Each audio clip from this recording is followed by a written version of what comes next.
Our second panel, titled From Inclusion to Leadership, Retention Strategies for Women in Tech, will be moderated by Raluca Ioana Men, Vice Chair at ICC Women Network Cyprus and founder of R7 and BSA.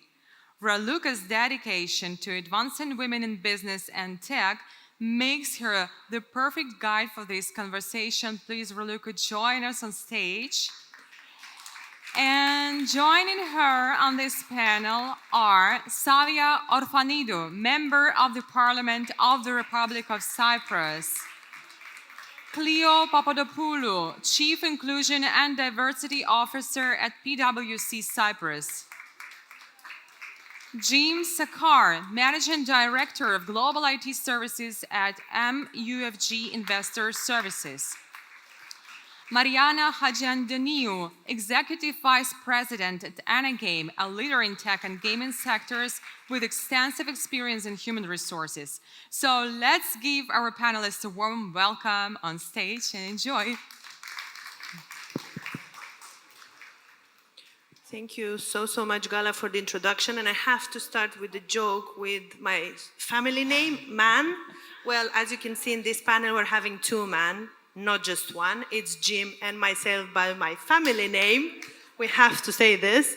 Why? Because I'm a true believer that change happens when at least one man is in the room. And I'm glad to see that we have more than one. Okay.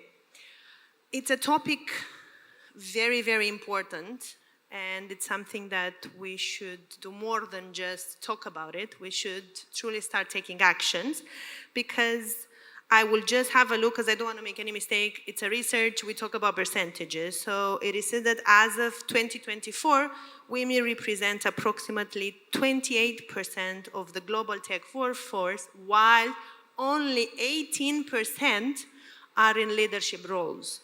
This should ring a bell, because that's not okay, and that's not okay for the time we're living. And if we're not doing something together, both government and corporate and business owner, 2025 will be the same and even beyond that. So I'm very happy to be here with these amazing people. I had the opportunity to meet lately Mariana and John, had a very nice talk with John. I do know, and they're two friends of mine, Savia Orfanidou and Cleo Papadopoulou, and I'm very happy to be on stage with them. And because I like to do things a little bit different, I would like to start with something that not a lot of people know about our expert panelists here. You know who they are, you can see here. I won't say that, but I would really love for you to know more about them. So I will start from here. Would you like to share one thing with the audience that not a lot of people know about you? I think on the last panel with Cleo, I shared that I'm a Christmas tree expert. Yes. So this time I will share that I do roller skates. So you can find me somewhere at Molos area with my I will need you twins. definitely. Yes. So yeah. Jim, sorry. So, being brought up in London, typical white Anglo-Saxon man. My heritage, my father's Syrian, my mother's Scottish. I have 4 sisters, and I'm 55 years old, and I'm still learning about women. So this is as much of an education for me as it is for you. Thank you so much, Jim. Cleo?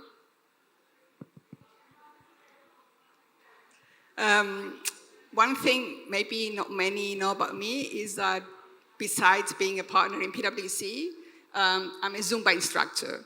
So I teach Zumba every night. I do it for charity, so it's a voluntary contribution for charity. So feel free to join my classes. Thank you. Thank you.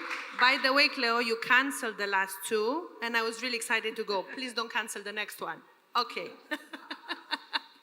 Savia? Well, I'm last, I hope not least, but I don't think I can top what I have just heard. Well, I can only say that when I was young and still very naive, I used to write poetry that I now find in my old books. And I'm so surprised with the way I was expressing my feelings. I do not do that in politics, so I think that's something that it's missing, I think. So maybe we should express our feelings even more, and why not through poetry. You will not see me publishing any books with with poems, all right? So no going towards that direction, but still, I think poetry really expresses people's feelings, and I hope you do it. Never say never, Sabia. Yeah, Never say never. Yeah.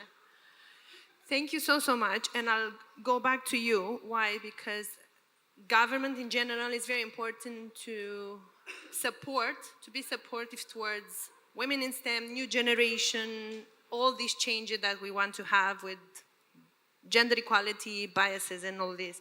And because I personally know and I applaud your experience, and what you did sets an example for a lot of women out there, not just women, but especially women. You gave them a voice, and you explain and you show them that they shouldn't be afraid to do what they want. So with your experience, I would really like to know, so with your advocacy and experience on egg freezing, how do you believe raising awareness of this option can help women navigate career development without the stress of age-related fertility concerns? And additionally, what impact could this have on advancing gender equality in the workforce? Well, first of all, let me thank Women in Tech and Tech Island and all of you for the invitation to be with distinguished panelists here to express my views. I am a mother, a single mother by a sperm donor, and I am very proud that I had the opportunity at 40 years old to have a child, which I wouldn't have if there wasn't for the process of IVF and egg freezing. So back in 2020, when I made the decision to have a child by myself, I realized that we do not know a lot of things about the right that we have or the potential that we have to preserve our fertility for the future. We are talking about the STEM fields.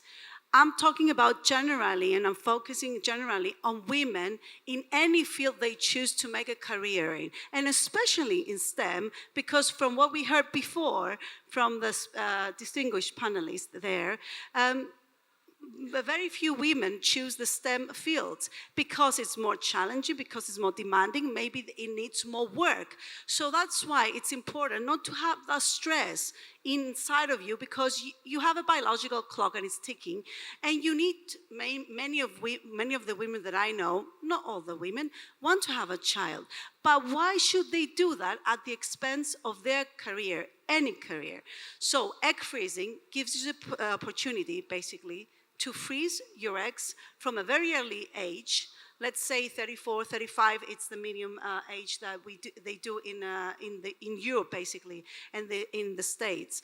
And through this process, you can preserve your fertility and use your eggs, which are very fertile, because back in when you were 34, 35, you were more fertile than when you are in your 40s. You can use that fertility to have a child later on. That will give you the time, basically, to move on in your career, the time to really make whatever you want with yourself, and it will relieve the stress of having a child at an early age. Many women use this egg freezing process for medical reasons: early menopause, endometriosis, cancer, unfortunately. Many women use this process because they cannot have a child with the usual way, because in the modern life, we have a lot of stress. Many women use this process for educational, personal reasons, but also professional. So I urge women who have not done it yet, and they're over 35, and they do not plan to have a child in the next months, I think this is a process that they should follow.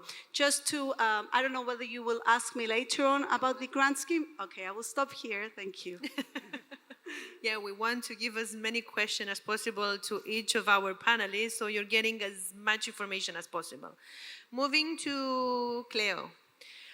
From your experiences as Chief Inclusion and Diversity Officer, what do you believe is preventing women from advancing to leadership roles, and what can be done to increase the number of women in leadership positions?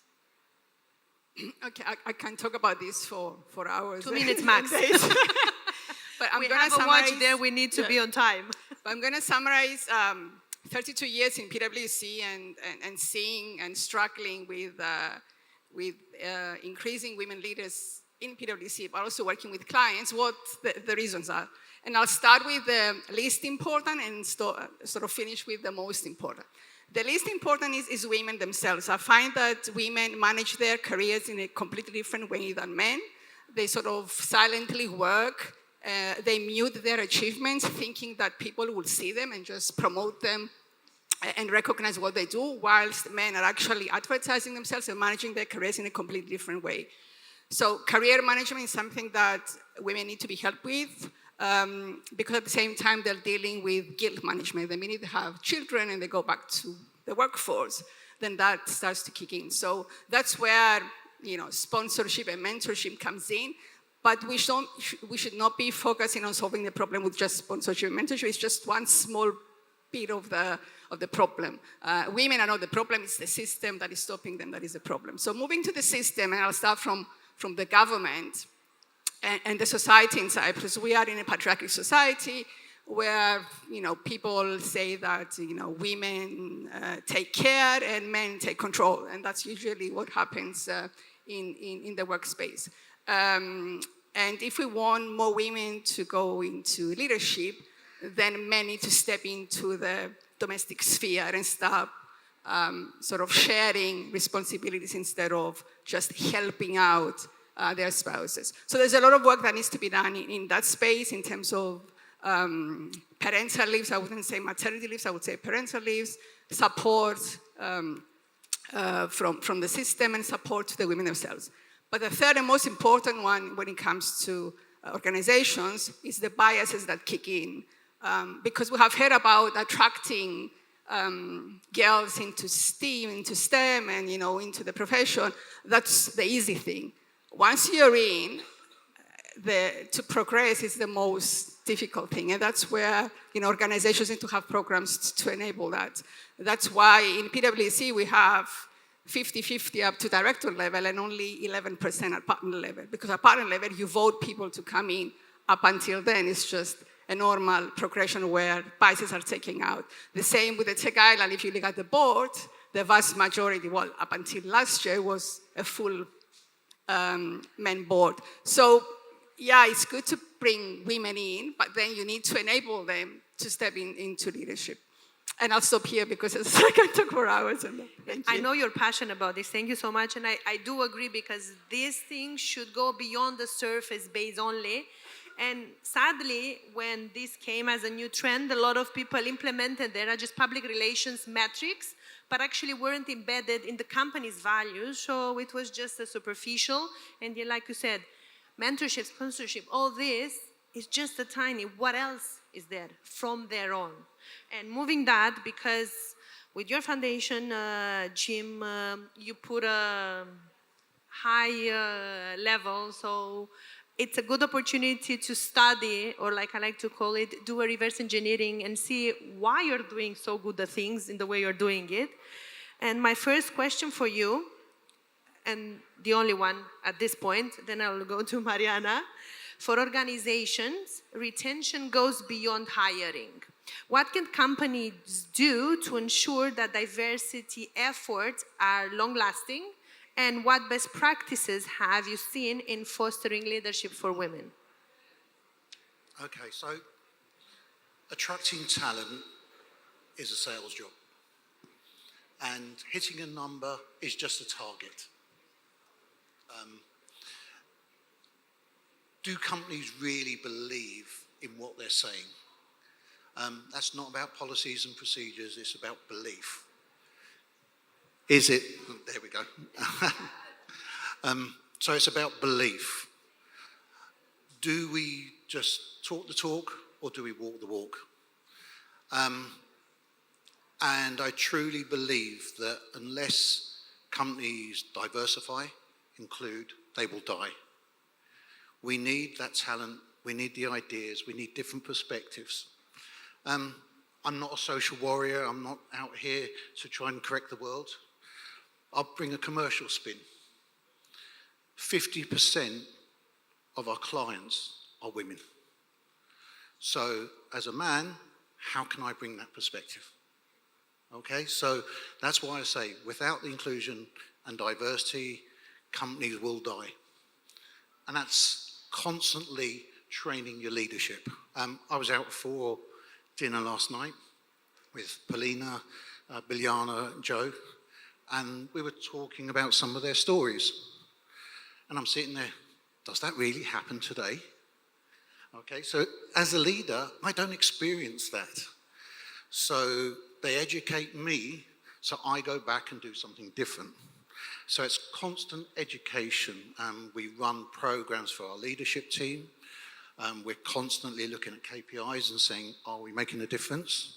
We look at the pay gap, we look at gender splits. And I'm proud to say, as a company, we have 48% women, 52% men. Come to the IT department, it's 1 in 4. Okay, and again, I sit on an all-male leadership team. What I am seeing, and this started 15 years ago when I was looking at graduates in London, we started making offerings more to women than to men. So I'm looking forward to the day where that leadership is at least 50-50. Okay, and I say at least because we don't want to hold anyone back. Okay, so it's not just about leadership, the whole company needs to believe in it. So we have inclusion champions, we're a global organization, and I've got another question later and I'm short of time, but we also need to consider equality versus equity. They are 2 different things, and treating everyone equally may not produce the best outcome. Thank you so much. That truly resonates, and it's so important. And I'm particularly interested in how global companies like yours can scale successfully diverse strategies across different regions. So I will ask and talk about this later on the networking, because I'm interested in this.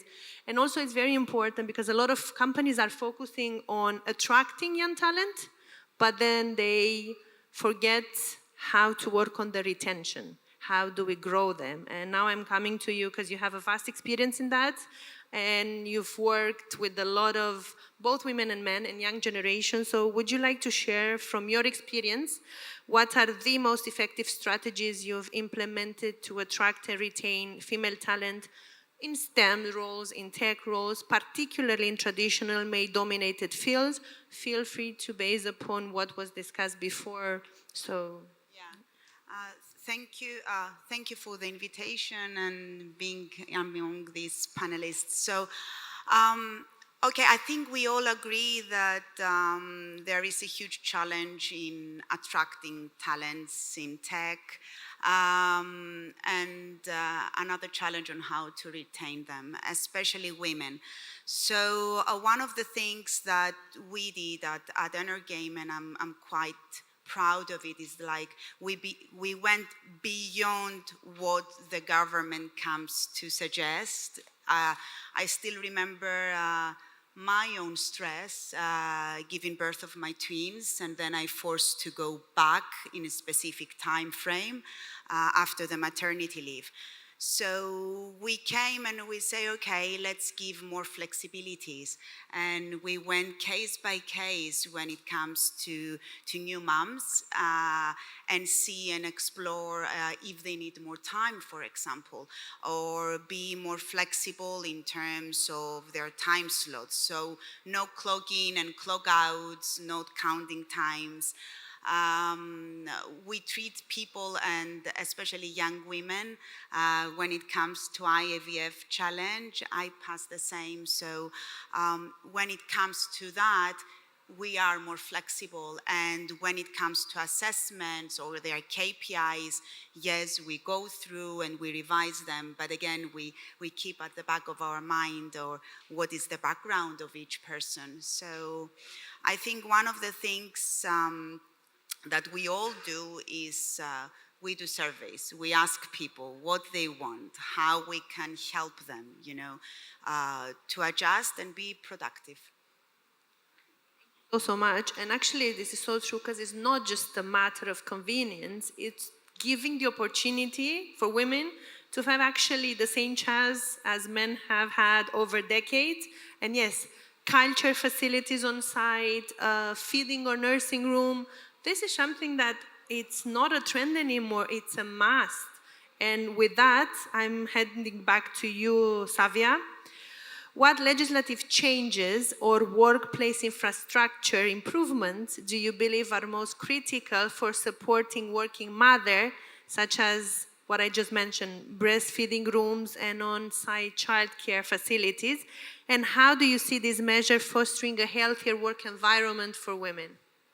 Well, let me first start by saying that it's excellent what you're doing, because one of the most important things to keep women in the workforce is to actually understand their need for motherhood.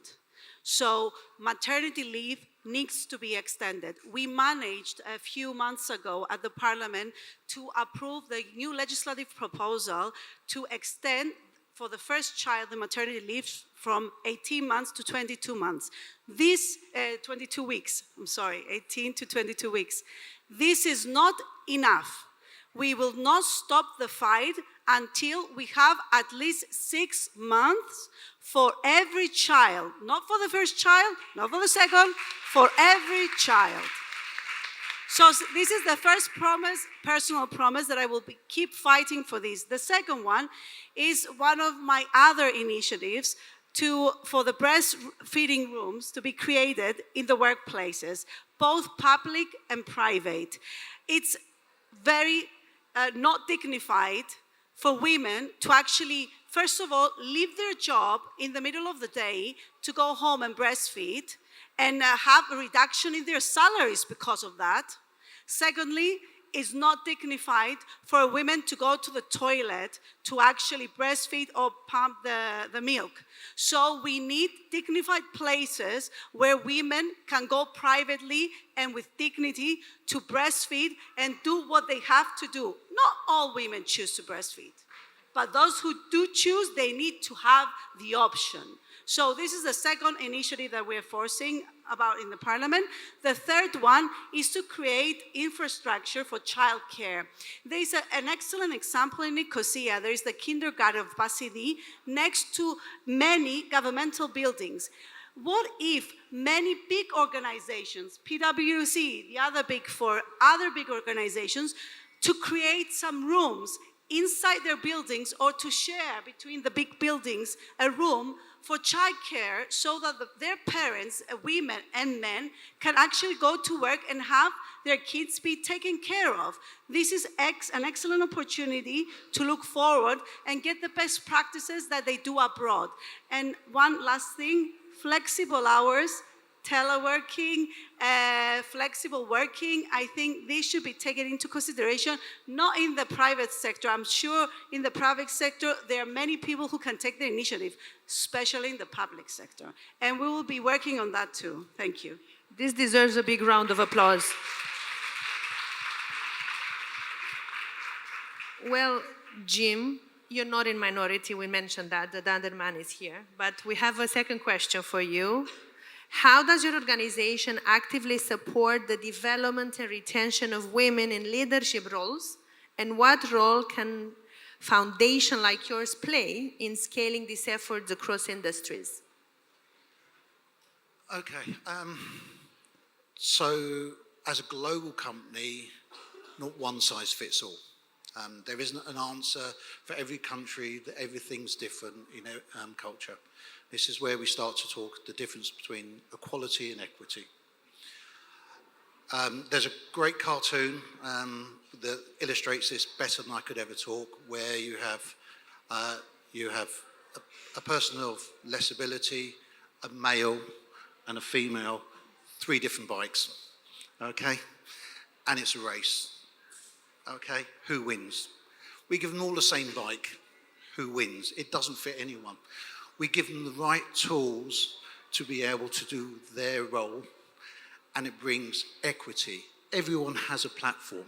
And when you're talking about leadership, what I would say is we need to create a platform that everyone has a voice, and allow the leaders that aren't as brash, as aggressive, that are quiet, demure, to step forward and be heard. Thank you. And building on what you said and with the previous discussion we had, sometimes pulling back, it's not because you don't have what you say, but you can say it or show it better, walk the talk. How? By building the next generation of leaders. This is the best example of what true leadership means, being a servant towards the young generations. And moving back to you with this, maybe I'm sure you have something to add on it.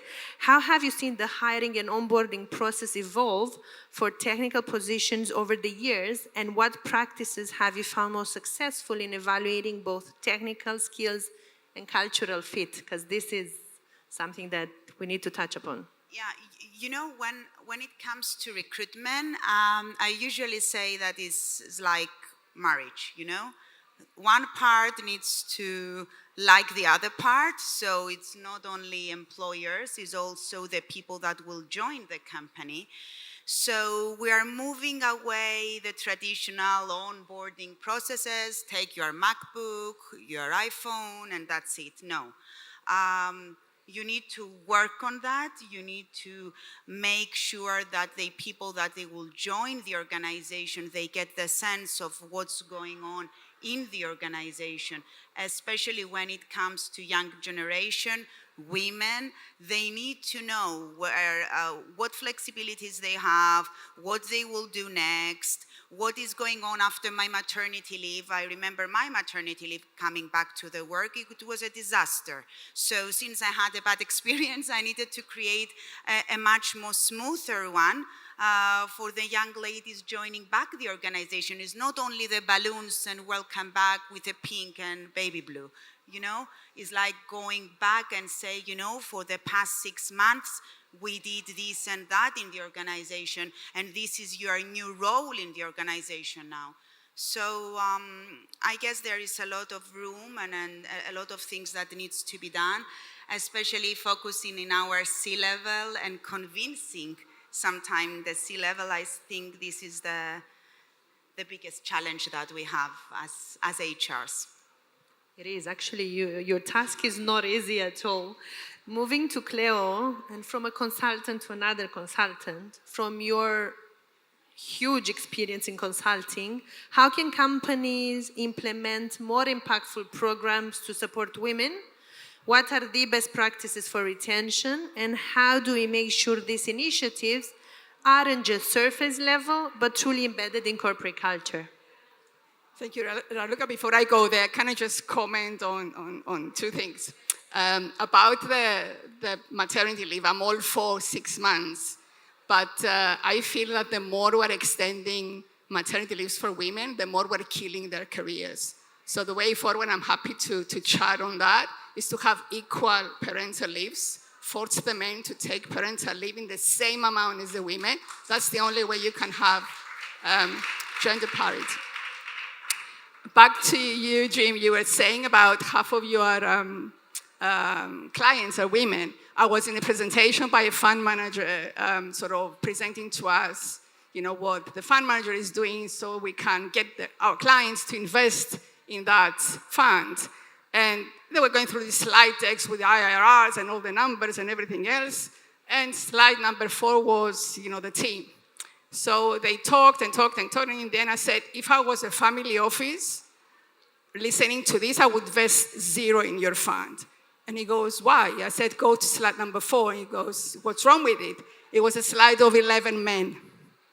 A slide of, they couldn't even see what was wrong with the slide. They said, okay, we'll just take this away from the park. I said, that's not the point. The point is you have to have, gender balanced teams. You can't. So this is what I say to my clients when I do programs. I mean, the first thing you need to do if you're embarking on this journey is to identify you have a problem. Most people think that, we are not biased, everything is perfect. Same with PwC. If you ask all my partners, my med partners will say we are not biased. And I say to them, so why do we have, just 4 women out of 37 men as partners? I was 1 in 33. That was 22 years ago. Now it's 4 in 37. Is that progress? Yes. Is it enough? Absolutely not. So there's a lot that needs to be done in actually acknowledging there is a problem. Then, I think it was you, Tanya, who said, you need to understand where you are and where you want to go. And then do a strategy to go from A to B. Most people do strategies, and it's just what you call it day washing. So you just put a statement out there, we're no bias, we're this, we're not discriminating, blah, blah, blah, blah, blah. And I said, this is wishful thinking. I mean, what are you actually doing on the ground? So we talked about, some initiatives. The low-hanging fruit is flexibility, pumping, having a nursing room and everything else. We have all that in PwC, having, in moderation meetings where you rate people and you promote people, you have women on the panel to basically, you monitor the numbers. So if I was to just give you 2 things on what, strategies should have, one is KPIs, because whatever is not measured doesn't exist. So unless you measure your progress, you're not going to make any. And secondly, hold people accountable. If you don't hold leaders accountable in actually meeting the KPIs in the same way we're making KPIs in financial indicators, you will have 0 progress in diversity and inclusion. And that's where quotas come in. I was against quotas like 10 years ago. Now I'm all for quotas. The only thing that quotas are doing is forces you to open your horizon rather than looking like this and looking at people who potentially may not be seen as leaders, but actually they are. Thank you so much. And because we're running out of time, but I still want to keep these amazing people on stage. Last, very quick, and I'll start. I want one piece of advice that you will have to give, very short, to the young generation of leaders. I will start. And my advice is to join initiatives at Tech Island and Women in STEM and participate in this kind of forum, because you have access to information, to experts, to amazing panelists, and they will definitely support you to build and grow within both professional and personal journey. Moving on to Mariana.